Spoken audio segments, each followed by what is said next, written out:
श्रोता प्रेमियों, मैं राम सागर शास्त्री आप लोगों के समक्ष रखने जा रहा हूं एक प्रसंग, संपूर्ण रामायण। देखिए, श्री राम के चरित्र का वर्णन रामायण में पाया जाता है। रामायणों की संख्या अनंत है और भगवान राम का चरित्र भी अनंत है। एक ही श्लोक में कहा गया है, चरितम रघुनाथस्य शतकोटि प्रविस्तरम एकैकमक्षरम पुंसाम महापातक नाशनम। भगवान का चरित्र शतकोटि विस्तार में है, जिसमें एक एक अक्षर मनुष्यों के महापातक का विनाश करने वाला है।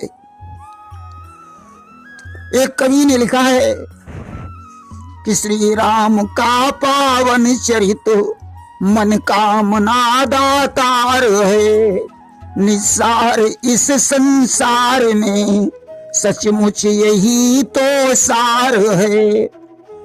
इसका कथन इसका श्रवण करता महा उपकार है, भव सिंधु तरने के लिए इसका मनन पतवार है। श्री राम के चरित्र से मनुष्यों की सारी मनोकामनाएं पूर्ण होती हैं। सारा संसार असार है, भगवान राम का चरित्र ही सार है।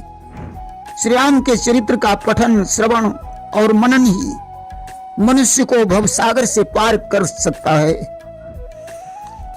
श्री राम के चरित्र की कथाएं भिन्न भिन्न प्रकार से गाई जाती हैं। एक ही श्लोक में संपूर्ण रामायण का वर्णन इस प्रकार किया गया है। आदो राम तपो बनादि गमनम हत्वा मृगम कांचनम वैदेही हरणम जटायु मरणम सुग्रीव संभाषणम बाली निग्रहणम समुद्र तरणम लंकापुरी दाहनम पश्चात् रावण कुंभकर्ण हननम एतद्धि रामायणम। प्रारंभ में राम का वन में जाकर कंचन मृग को मारने के लिए जाना, सीता जी का हरण, जटायु का मरण, सुग्रीव से मित्रता करके बाली का वध करना, समुद्र पर सेतु का निर्माण करना, हनुमान द्वारा लंका का दहन, तत्पश्चात रावण कुंभकर्ण आदि निशाचरों का विनाश करके राम का अयोध्या में वापस लौटना। देखिए, संपूर्ण रामायण में 7 कांड हैं। कांड का मतलब घटना होता है कि प्रथम कांड यहुबाल रसीला और जन्म विवाह राम की लीला। पहले कांड का नाम बाल कांड है। इसमें प्रभु श्री राम का अयोध्या में महाराज दशरथ के यहाँ 4 अंशों में अवतार हुआ। वशिष्ठ जी ने उनका नाम राम, लक्ष्मण, भरत और शत्रुघ्न रख दिया।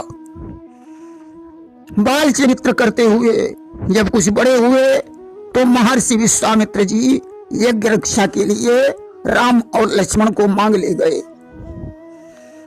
वहां से विश्वामित्र धनुष यज्ञ में राम और लक्ष्मण को ले गए, जहां धनुष का खंडन करके राम ने सीता जी से विवाह किया। अयोध्या से बारात आई, चारों भाइयों का विवाह हो गया और 4 बहुओं के सहित महाराज दशरथ अयोध्या में वापस लौटे। द्वितीय अयोध्या कांड प्रकाशा और पितु आज्ञा रघुबर वनवासा।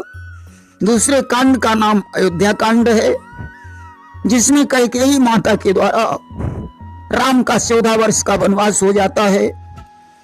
राम, लक्ष्मण, सीता तीनों वन को प्रस्थान करते हैं। केवट से नाव मंगाकर गंगा पार हुए, चित्रकूट में जाकर रहने लगे।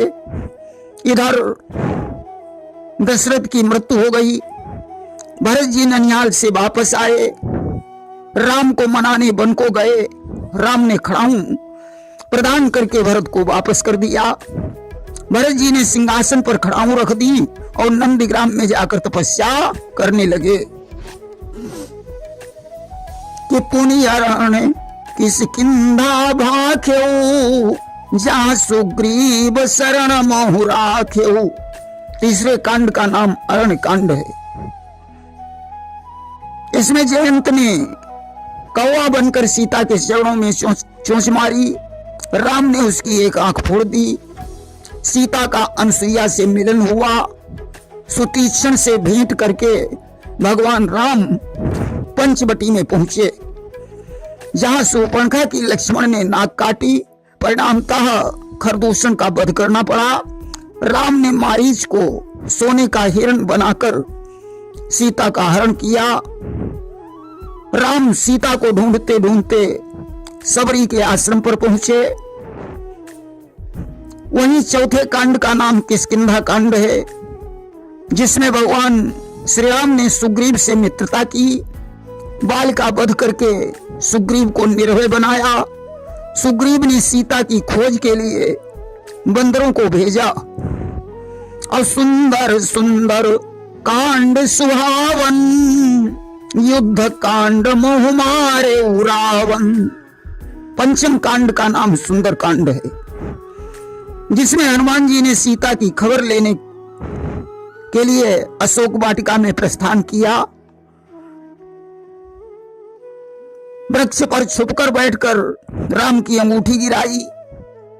सीता जी की आज्ञा लेकर अशोक वाटिका को उजाड़ा। मेघनाद उन्हें बांध कर ले गया। रावण ने हनुमान की पूंछ में आग लगवाई।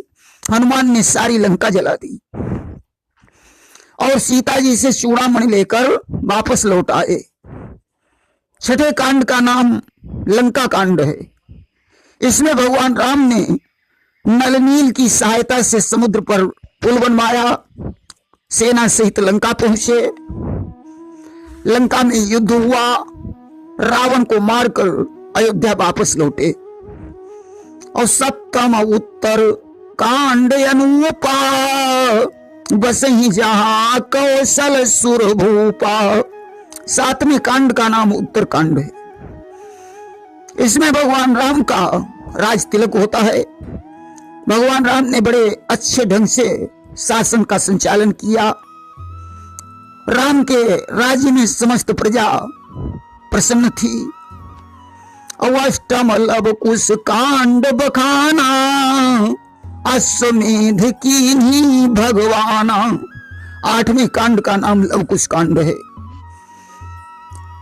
इसमें प्रभु श्री राम ने सीता को वनवास दे दिया, जहां वाल्मीकि के आश्रम पर लवकुश का जन्म हुआ। राम ने अश्वमेध यज्ञ किया। लवकुश ने दिग्विजयी घोड़े को पकड़ लिया। घमासान युद्ध हुआ। राम की सारी सेना परास्त हो गई। राम और लवकुश से युद्ध होने वाला था, परंतु वाल्मीकि जी ने सावधान करके राम का परिचय बताया। राम का सीता से मिलन हुआ। अयोध्या लौटे।